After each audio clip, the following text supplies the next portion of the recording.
Hi, my name is MeiMei White and I'm 16 years old, and I'm here to talk to you about how we can raise our expectations for people who have disabilities. Ever since I was little, I noticed kids and adults would look at me differently. The kids would stare and point at me, and the adults would give me unnecessary compliments. I'm used to this because I've lived like this my whole life. I was born in China and I have a birth defect called Proximal Femoral Focal Deficiency, which basically means I have a small right leg and no hip. I was adopted at 18 months, and when I was 2 years old, my parents decided to amputate my little foot so that I would have better mobility and be able to wear prosthetics easier. Doctors said I would not be able to be athletic, but here I am now, training at an elite level and going to the gym and swimming almost every day to compete in the Paralympics. I began swimming at the age of 5 with the help of Coach Fred Lamback, who is a very well-known Paralympic swimming coach, and he was the one who started me on my Paralympic journey. I would not be where I am today without the support from my family, my friends, coaches, and role models. When I was 11 years old, my mom and I moved to Orlando, Florida to continue pursuing my Paralympic dreams.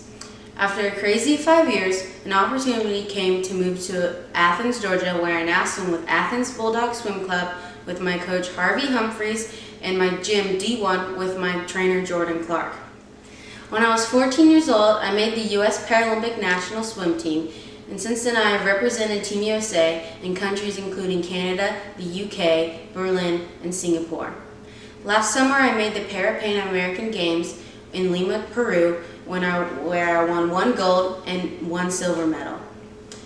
Paralympics is parallel to the Olympics, and it is for elite disabled athletes.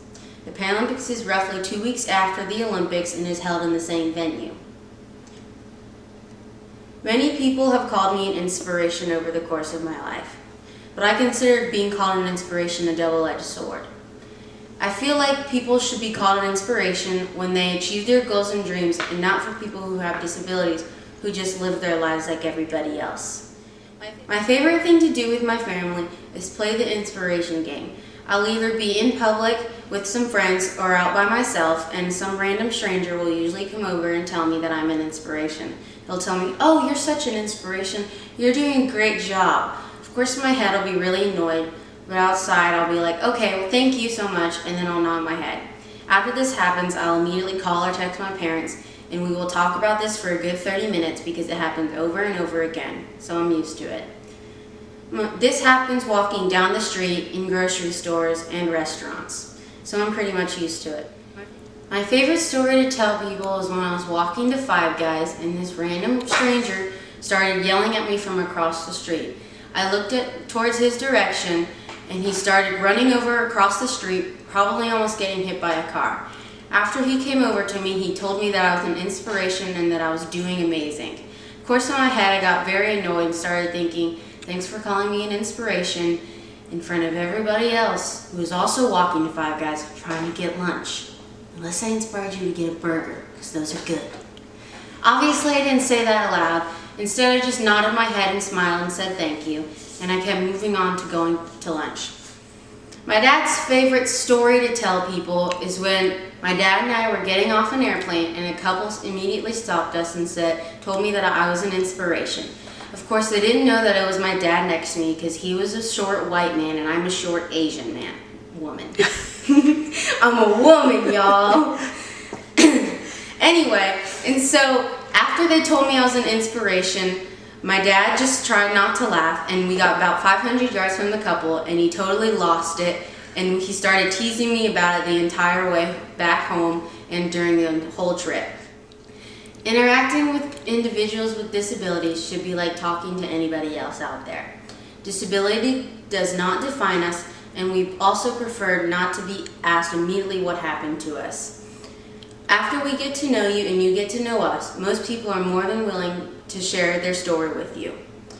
For example, this random cashier guy came up to me and my mom and asked, "What's wrong with her?" A, it's none of your business, and B, he didn't even acknowledge me. So, that is an example of what not to do. If someone randomly comes up to me at any given time, and depending on the situation, depending on how they ask, I'll do one of the 3 things. A, I'll tell them basically what happened. B, I'll just tell them a random story such as an alligator bit it off because sharks are cliche. Or C, I'll look down at my leg and be like, oh my gosh, I didn't realize that was there. Thank you for telling me. And then they get pretty confused after that. Talking to people I know, such as coaches and trainers, is a little bit different. First of all, I hope they do not assume that we can't do something unless we actually come up and tell you that we can't do something.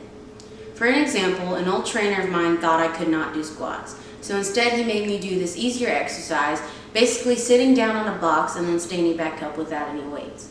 I finally got tired of doing that and I went over to the squat rack and started doing a bunch of squats. My trainer turned around and realized that he was mistaken and he felt very bad and started apologizing. Obviously it wasn't not his fault, he just did not know. An example of what I do when I do have to switch things up a bit is when I'm running. I cannot run very well because I don't have a hip. So instead he will substitute it with either biking, assault biking, or rowing, and he will give me a set distance to do.